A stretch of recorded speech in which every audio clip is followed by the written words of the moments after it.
Hi friends, ನಿಮ್ಮೆಲ್ಲರಿಗೂ ಕೂಡ ನಿಮ್ಮದೇ ಆಗಿರ್ತಕ್ಕಂಥ ಯೂಟ್ಯೂಬ್ ಚಾನಲ್ ಸ್ಟಡಿ ವಿತ್ ಪರಶುರಾಮ್ಗೆ ಸ್ವಾಗತ ಅಂತ ಹೇಳ್ತಾ, ಇಂದು 8ನೇ ತರಗತಿ ಗಣಿತದಲ್ಲಿ FA 4ರ ಪರೀಕ್ಷಾ ಪ್ರಶ್ನೆ ಪತ್ರಿಕೆಯನ್ನು ಪೋಸ್ಟ್ ಮಾಡ್ತಾ ಇದ್ದೀನಿ. ಆಲ್ರೆಡಿ ಎಲ್ಲ ವಿಷಯಗಳಲ್ಲಿ ಹಾಕಿದ್ದೀವಿ.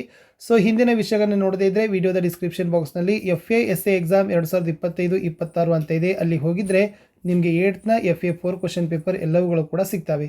ಸೊ ಯಾರಿಗೆ LB ಆಗಿರ್ಬೋದು, FA ಆಗಿರ್ಬೋದು ಮತ್ತು SC ಆಗಿರ್ಬೋದು ಈ ಪ್ರಶ್ನೆ ಪತ್ರಿಕೆಗಳ PDF ಬೇಕಾಗಿತ್ತಂದರೆ ಸೊ ನಮ್ಮ ನಂಬರ್ ಇದೆ 9964050759ಗೆ ವಾಟ್ಸಪ್ಪಲ್ಲಿ ಮೆಸೇಜ್ ಮಾಡೋದ್ರ ಮೂಲಕ ಅವುಗಳನ್ನು ನೀವೇನು ಮಾಡ್ಬೋದು, ಬುಕ್ ಮಾಡ್ಬೋದು, ಪರ್ಚೇಸ್ ಮಾಡ್ಬೋದು. ಸೊ ಗಣಿತದ ಪ್ರಶ್ನೆ ಪತ್ರಿಕೆಯನ್ನು ನೋಡೋಣ. ಸೊ ಇಂಪಾರ್ಟೆಂಟ್ ಇತ್ತು. ಮೊದಲ ಬಹು ಆಯ್ಕೆ 2 ಪ್ರಶ್ನೆಗಳಿದ್ದಾವೆ. ಪ್ರತಿ ಸರಿಯಾದ ಉತ್ತರಕ್ಕೆ 1 ಅಂಕ. 2 ಪ್ರಶ್ನೆ 2 ಅಂಕ. ಮೊದಲ ಪ್ರಶ್ನೆ, ಯಾವುದೇ ಸೊನ್ನೆಯಲ್ಲದ ಸಂಖ್ಯೆಯ ಘಾತ ಸೊನ್ನೆಯಾದಾಗ ಅದಕ್ಕೆ ಸಮ ಯಾವುದು ಅಂತ ಕೇಳಿದ್ದಾರೆ. ಯಾವುದೇ ಸೊನ್ನೆ ಇಲ್ಲ, ಬಟ್ ಸಂಖ್ಯೆ ಘಾತ ಸೊನ್ನೆನೇ ಇದೆ. ಹಾಗಾದರೆ ಘಾತ ಸೊನ್ನೆ ಆಗಿತ್ತಂದ್ರೆ ಅದರ ಬೆಲೆ ಎಷ್ಟಾಗಿರ್ತದಪ್ಪ ಅಂದ್ರೆ ಆಪ್ಷನ್ ಬಿ 1 ಅನ್ನೋದು ನಿಮಗೆ ಗೊತ್ತಿರಲಿ. 2ನೇ ಪ್ರಶ್ನೆ, 1 kg ಸಕ್ಕರೆ ಬೆಲೆ 36. ಹಾಗಾದರೆ 3 kg ಸಕ್ಕರೆ ಬೆಲೆ ಎಷ್ಟು ಅಂತ ಕೇಳಿದರು. ಇಟ್ಸ್ ಎ ವೆರಿ ಸಿಂಪಲ್ ಇದೆ. 36ಅನ್ನು 3ರಿಂದ ಗುಣಿಸ್ತಾ ಹೋಗಿ. ಸೊ 3 6 18, 3 1 3 1 10, 108. ಆಪ್ಷನ್ ಬಿದಲ್ಲಿದೆ 108 ಅಂತಕ್ಕಂಥದ್ದೇ ಸರಿಯಾದ ಉತ್ತರ ಬರ್ತದೆ. ಎಸ್. 3ನೇ ಪ್ರಶ್ನೆ, ಬೀಜೋಕ್ತಿಯ ಅಪವರ್ತಿಸುವಿಕೆ ಎಂದರೇನು ಅಂತ ಕೇಳಿದ್ದಾರೆ. ಇಲ್ಲೊಂದು ಡೆಫಿನೇಷನ್ ಕೊಟ್ಟಿದ್ದಾರೆ. ಎಸ್, ಬೀಜೋಕ್ತಿಯನ್ನು ಅದರ ಅಪವರ್ತನಗಳ ಗುಣಲಬ್ಧವಾಗಿ ವ್ಯಕ್ತ ಮಾಡೋ ಪ್ರಕ್ರಿಯೆಯನ್ನೇ ಏನಂತ ಕರಿತೀವಿ? ಬೀಜೋಕ್ತಿಯ ಅಪವರ್ತಿಸುವಿಕೆ ಅಂತಲೇ ಕರೆಯೋದು. 4ನೇ ಪ್ರಶ್ನೆ, ಎಸ್, ಪಿ ಆಫ್ 5 7 ಮತ್ತು ಬಿಂದು y ಅಕ್ಷದಿಂದ ಎಷ್ಟು ದೂರದಲ್ಲಿದೆ ಅಂತ ಕೇಳಿದ್ದಾರೆ.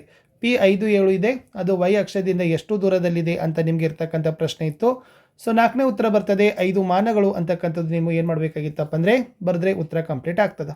5ನೇ ಪ್ರಶ್ನೆ, ಎಸ್, ಕೆಳಗಿನ ಸಂಖ್ಯೆಗಳನ್ನು ರೂಢಿಯಲ್ಲಿನ ರೂಪದಲ್ಲಿ ಬರೀರಿ ಅಂತ ಕೇಳಿದ್ದಾರೆ.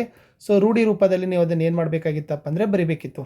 ಸೊ 5ನೇ ಪ್ರಶ್ನೆ ಹೇಗೆ ಬಿಡಿಸಿದ್ದಾರೆ ನೋಡಿ. ಸೊ ಫಸ್ಟ್ ಏನಿತ್ತಪ್ಪ ಅಂದರೆ ಅದು 10ರ ಘಾತ 5 ಇದೆ ಅಲ್ವಾ. ಎಸ್, 3.52 ಇಂಟು 10^5 ಅಂತ ಇದೆ. ಹೌದು, 10ರ ಘಾತ 5 ಅಂತ ಇದೆ. ಸೊ 10ರ ಘಾತ 5ಅನ್ನು ನಾವು ಬಳಸಿ ಬರೆದಾಗ ಎಷ್ಟಾಗ್ತದಪ್ಪ ಅಂದ್ರೆ 1 lakh ಅಂತ ಬರ್ತದೆ. ಅವಾಗ ಉತ್ತರ ಎಷ್ಟಾಗ್ತದೆ? 3,52,000 ಅನ್ನೋದನ್ನು ನೀವು ಬರಿಬೇಕು. 2ನೇದು ಕೂಡ ಸೇಮ್ ಅದ. 3 ಇಂಟು 10^5 ಅಂತ ಇದೆಯಲ್ಲ, ಅದರದ್ದು ಬೆಲೆ ಎಷ್ಟು ಬಂತು? 1 ಲಕ್ಷ ಬಂತು. ಅವಾಗ ಇದು ಎಷ್ಟಾಗ್ತದೆ? 3 ಲಕ್ಷ ಆಗ್ತದೆ. ಸೊ ಈ ಥರನಾಗಿ ನೀವು ಏನು ಮಾಡ್ಬೋದಪ್ಪ ಅಂದ್ರೆ ರೂಢ ಸಂಖ್ಯೆ ಅವುಗಳನ್ನು ಬರೀಬಹುದು. 6ನೇ ಪ್ರಶ್ನೆ, ಒಂದು ರೈಲು 120 ಕಿಲೋಮೀಟರ್ ಕ್ರಮಿಸಲು 3 ಗಂಟೆ ತೆಗೆದುಕೊಳ್ಳುತ್ತದೆ. ಆದರೆ ರೈಲು ಅದೇ ವೇಗದಲ್ಲಿ ಚಲಿಸಿದರೆ 160 ಕಿಲೋಮೀಟರ್ ಕ್ರಮಿಸಲು ತೆಗೆದುಕೊಳ್ಳೋ ಸಮಯವನ್ನು ಕಂಡುಹಿಡಿಯಿರಿ ಅಂತ ಕೇಳಿದರು. ಅಂದರೆ 3 ಗಂಟೆ ಒಳಗಡೆ 120 ಕಿಲೋಮೀಟರ್ ಚಲಿಸ್ತದ. ಹಾಗಾದರೆ 160 ಕಿಲೋಮೀಟರ್ ಚಲಿಸಿದ್ರೆ ಎಷ್ಟು ಟೈಮ್ ತೊಗೋತದ ಅಂತ ಕೇಳಿದರು. ವೆರಿ ಈಸಿ ಅದ. ಸೊ ಮೊದಲು ಬರ್ಕೊಡ್ರಿ. T1 ಎಷ್ಟಿದೆ? 3 ಗಂಟೆ ಇದೆ ಅಂದರೆ ಟೈಮ್ ಫಸ್ಟ್. ಆಮೇಲೆ ಡಿಸ್ಟೆನ್ಸ್ 1 ಎಷ್ಟಿದೆ? 120 ಕಿಲೋಮೀಟರ್. ಡಿಸ್ಟೆನ್ಸ್ 2 ಎಷ್ಟಾಗಿದೆ? 160 ಕಿಲೋಮೀಟರ್. ಏನು ಕಂಡುಹಿಡಬೇಕು? ಟೈಮನ್ನು ಕಂಡುಹಿಡಬೇಕು. ಹಾಗಾದರೆ ಅನುಪಾತ ಬರ್ಕೊಡ್ರಿ. T1 divided by D1 = T2 divided by D2. ಬರ್ಕೊಡ್ರಿ. T1 ಎಷ್ಟದ? 3 ಭಾಗಿಸು D1 120 ಅದ. T2 ಕಂಡುಹಿಡಬೇಕು. T2 ಇಡ್ರಿ. ಸೊ 360 ಮಾಡಿರಿ. ಅದನ್ನು ಓರೆಯಾಗಿ ನೀವು ತೆಗೆದುಕೊಂಡಾಗ ಏನಾಗ್ತದಪ್ಪ ಅಂದರೆ ಇದು 120T ಆಗ್ತದೆ. ಇದು 3 ಇಂಟು 60 ಆಗ್ತದೆ. ಅವಾಗ T ಬತ್ತಂದ್ರೆ 3 ಇಂಟು 160 ಡಿವೈಡೆಡ್ ಬೈ 120. ಅವಾಗ ಎಷ್ಟು ಬರ್ತದಪ್ಪ ಅಂದ್ರೆ ಈ 0 ಹೋಗ್ತದೆ, ಈ 0 ಹೋಗ್ತದೆ. ಸೊ ಟೋಟಲ್ ಎಷ್ಟು ಬರ್ತದೆ? ಅದು 3 2 6 12, 3 4 6 ಇದೆ, 4 3 4 4 ಇದೆ. ಸೊ 4/3 ಆಗ್ತದೆ. ಇದನ್ನು ತೆಗೆದಾಗ ಎಷ್ಟು ಆಗ್ತದಪ್ಪ ಅಂದ್ರೆ ಆಮೇಲೆ ಎಸ್ ಇದು ಹೀಗೆ ಬೆಳೆಸ್ಬೋದು. ಈ 0 ಇತ್ತು, ಈ 0 ಇತ್ತು. 3 1 3 4. ಓಕೆ 4 1 4 4. ಸೊ ಎಷ್ಟು ಬತ್ತು? 4 ಅಂತ ಬತ್ತು. ಸೊ ಎಷ್ಟು ಬತ್ತು? 4 hours ಅನ್ನೋದನ್ನು ನೀವು ಬರೆದ್ರೆ ಉತ್ತರ ಕಂಪ್ಲೀಟ್ ಆಗ್ತದೆ. ನಾ ಕಡೆ ಸೈಡ್ 4 ಇತ್ತಲ್ಲ, ಅದನ್ನು ನೋಡೇ ಇಲ್ಲ.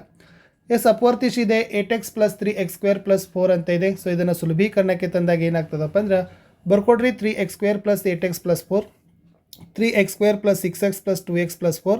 ಅವಾಗ x + 2 x + 2 ಕಾಮನ್ ತೆಗೆದಾಗ ಏನಾಗ್ತದಪ್ಪ ಅಂದರೆ x + 2 ಮತ್ತು 3x + 2 ಅಂತ ಬರ್ತದೆ. ಇದೇ ಅದರದ್ದು ಏನಾಗಿತ್ತಪ್ಪ ಅಂದ್ರೆ ಉತ್ತರ ಇತ್ತು. ಮುಂದಿನ ಪ್ರಶ್ನೆ 8.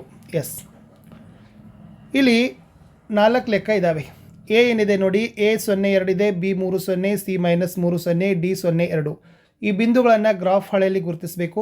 3ನೇದು ABCD ಬಿಂದುಗಳನ್ನು ಹೆಸರಿಸಬೇಕು. C ಪಡೆದ ಆಕೃತಿಯನ್ನು ಹೆಸರಿಸಬೇಕು.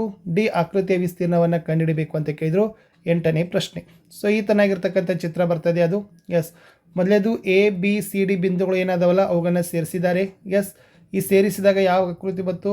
ವಜ್ರಾಕೃತಿ ಬಂತು. ಈ ವಜ್ರಾಕೃತಿ ವಿಸ್ತೀರ್ಣವನ್ನು ಕಂಡುಹಿಡಿ ಅಂತ ಕೇಳಿದರೆ ಸೂತ್ರ 1/2 ಇಂಟು D1 ಇಂಟು D2 ಅವಾಗ ಏನಾಗ್ತದಪ್ಪ ಅಂದ್ರೆ 12 ಚದರಮಾನಗಳು ಅನ್ನೋದನ್ನು ನೀವು ಬರೀಬೇಕು. ಇಲ್ಲಿಷ್ಟು ಉತ್ತರಗಳನ್ನು ನಾನು ಏನು ಮಾಡಿದ್ದೀನಿ ಕೊಟ್ಟಿದ್ದೀನಿ, ಚೆನ್ನಾಗಿ ಅದನ್ನು ನೋಡಿಕೊಡ್ರಿ. 9ನೇ ಪ್ರಶ್ನೆಗೆ ಹೋಗ್ತೀನಿ. ಎಸ್, ಸುಲಭೀಕರಿಸಿ 12 ಗುಣಿಸು 9 3 ಗುಣಿಸು 4 ಭಾಗಿಸು 6 3 ಗುಣಿಸು 8 2 ಗುಣಿಸು 27 ಅಂತ ಇದೆ. ಇದನ್ನು ಈ ತನಾಗಿ ನೀವು ಏನು ಮಾಡಬೇಕಪ್ಪ ಅಂದ್ರೆ ಸುಲಭೀಕರಿಸಬೇಕು.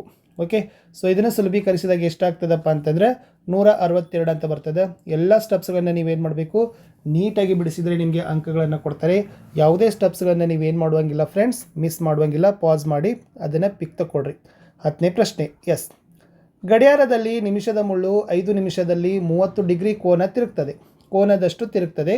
ಏನು ಕಂಡುಹಿಡಬೇಕು? ಈ ಕೆಳಗಿನ ಅವಧಿಯಲ್ಲಿ ನಿಮಿಷದ ಮುಳ್ಳಿನಿಂದ ಉಂಟಾದ ಕೋನ ಕಂಡುಹಿಡಬೇಕು. 10 ನಿಮಿಷ, 25 ನಿಮಿಷ. ಎರಡನೇದು, ಈ ಕೆಳಗಿನ ಕೋನಗಳನ್ನು ತಿರುಗಲು ನಿಮಿಷದ ಮುಳ್ಳು ತೆಗೆದುಕೊಂಡ ಸಮಯ ಕಂಡುಹಿಡಬೇಕು.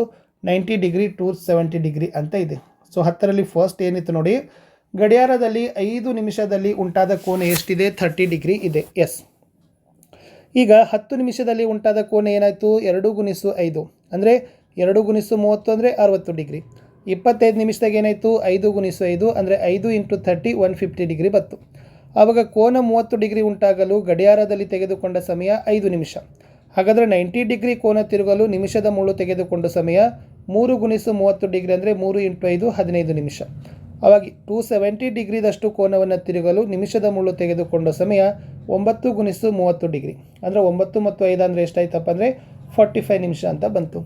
ಇಷ್ಟಿತ್ತು ಮ್ಯಾಥ್ಸ್ದಲ್ಲಿರ್ತಕ್ಕಂಥ FA4 ಕ್ವಶನ್ ಪೇಪರ್ ಅಂತ ಹೇಳ್ತಾ. ಸೊ ಕ್ವಶನ್ ಪೇಪರ್ ಅಂತೂ ಚೆನ್ನಾಗಿದೆ, ಅದನ್ನು ನೋಡಿಕೊಂಡು ಪ್ಯಾಟರ್ನನ್ನು ನೀವು ಅಭ್ಯಾಸ ಮಾಡಬೇಕು. ಸೊ ಪ್ಯಾಟರ್ನ್ ಅಭ್ಯಾಸ ಮಾಡಿದ್ರೇ ನಿಮಗೆ ಅಂಕಗಳನ್ನು ಬರೋದು. ಸೊ ಅದಕ್ಕಾಗಿ ಮಾಡೆಲ್ ಆಗಿ ತೆಗೆದುಕೊಂಡು ಅಭ್ಯಾಸ ಮಾಡಿ ಅಂತ ಹೇಳ್ತಾ ಎಲ್ಲ ವಿಷಯದಲ್ಲಿ ವಿಡಿಯೋಗಳನ್ನು ನಾವು ನಿಮಗೆ ಪೋಸ್ಟ್ ಮಾಡ್ತಾನೆ ಇದ್ದೀವಿ. ಜಸ್ಟ್ ನೀವೇನು ಮಾಡಬೇಕಪ್ಪ ಅಂತಂದರೆ ವಿಡಿಯೋಗಳನ್ನು ನೋಡಿ ನಿಮ್ಮ ಫ್ರೆಂಡ್ ಸರ್ಕಲ್ಗಳಿಗೆ ಶೇರ್ ಮಾಡೋದನ್ನು ಮಾತ್ರ ಮರಿಬಾರ್ದು. ಯಾಕಂದರೆ ಅದು ನಿಮ್ಮ ಒಂದು ಸೇರೆ ನಮಗೆ ಏನಾಗ್ತದಪ್ಪ ಅಂದರೆ ಭಾಳಷ್ಟು ಮೋಟಿವೇಶನನ್ನು ತಂದು ಕೊಡ್ತದೆ ಮತ್ತು ನಮಗೆ ಭಾಳಷ್ಟು ಅದು ಒಂದು ರೀತಿಯಾಗಿರ್ತಕ್ಕಂಥ ಸ್ಪಿರಿಟ್. ಸೊ ಇವೆಲ್ಲ PDF ಫೈಲ್ಗಳನ್ನು ನಿಮಗೆ ಬೇಕಾಗಿದ್ದರೂ ನಮ್ಮ ವಾಟ್ಸಪ್ ಚಾನಲು ಮತ್ತು ಟೆಲಿಗ್ರಾಮ್ ಗ್ರೂಪ್ಗಳಲ್ಲಿ ಕಂಟಿನ್ಯೂಸ್ ಆಗಲಿ ಅಲ್ಲಿ ನಿಮಗೆ ಶೇರ್ ಮಾಡ್ತಾನೆ ಇರ್ತಾರೆ. ಇವೆಲ್ಲ ವರ್ಕಿಂಗ್ PDF ನಿಮ್ಗೆ ಏನು ಮಾಡ್ತಾರಪ್ಪ ಅಂದರೆ ಅಲ್ಲಿ ಕೊಡ್ತಾರೆ. ಸೊ ಯಾರಿಗೆಲ್ಲ ಇಂಟ್ರೆಸ್ಟೆಡ್ ಇದೆ ಅನ್ನೋರು ಸೊ ದಯಮಾಡಿ ಅವುಗಳಿಗೆ ಬಂದು ಜಾಯ್ನ್ ಆಗೋದ್ರ ಮೂಲಕ ನಿಮ್ಮ PDF ನೀವು ನೋಡ್ಬೋದು. ಸೊ 8ನಲ್ಲಿ ಭಾಳಷ್ಟು ಪಾಠದ LBಗಳನ್ನು ಸಹಿತನೂ ಕೂಡ ನಾವು ಹಾಕ್ತಾಯಿದ್ದೀವಿ. ಆ LBಗಳು ಕೂಡ ನಿಮಗಾಗಿ ವೆಯ್ಟ್ ಮಾಡೋಕ್ಕತ್ತವ, ಅವುಗಳನ್ನು ಸಹಿತ ನೋಡಿ. ಮತ್ತು ಪ್ರಶ್ನೆ ಪತ್ರಿಕೆಗಳು ಮಾಡೆಲ್ ಆಗಿ ತೊಗೊಳ್ರಿ. ಅಂದರೆ ಯಾವ ಥರನಾಗಿ ಮಾದರಿಯಾಗಿ ಪ್ರಶ್ನೆಗಳು ಬರ್ತವೆ, ನೀವು ಯಾವ ಥರ ಅದಕ್ಕೆ ಆನ್ಸರ್ಸ್ಗಳನ್ನು ಕೊಡಬೇಕು ಅದನ್ನು ತೆಗೆದುಕೊಂಡ್ರೆ ಖಂಡಿತವಾಗಿ ನಿಮಗೆ ಹೆಚ್ಚು ಅಂಕಗಳು ಬರ್ತವೆ ಅಂತ ಹೇಳ್ತಾ ವಾಚ್ ಮಾಡಿದ್ದಕ್ಕೆ ಧನ್ಯವಾದಗಳು. ಹೆಚ್ಚಿನ ವಿಡಿಯೋಗಳನ್ನು ಬೇಕಾದರೆ FA SC ಎಕ್ಸಾಮ್ 2025-26 ಪ್ಲೇಲಿಸ್ಟ್ ಲಿಂಕನ್ನು ಒತ್ತಿದರೆ ಅಲ್ಲಿ ನೀವು ವಿಡಿಯೋಗಳನ್ನು ಏನು ಮಾಡ್ತೀರಪ್ಪ ಅಂದರೆ ನೋಡ್ತೀರಿ.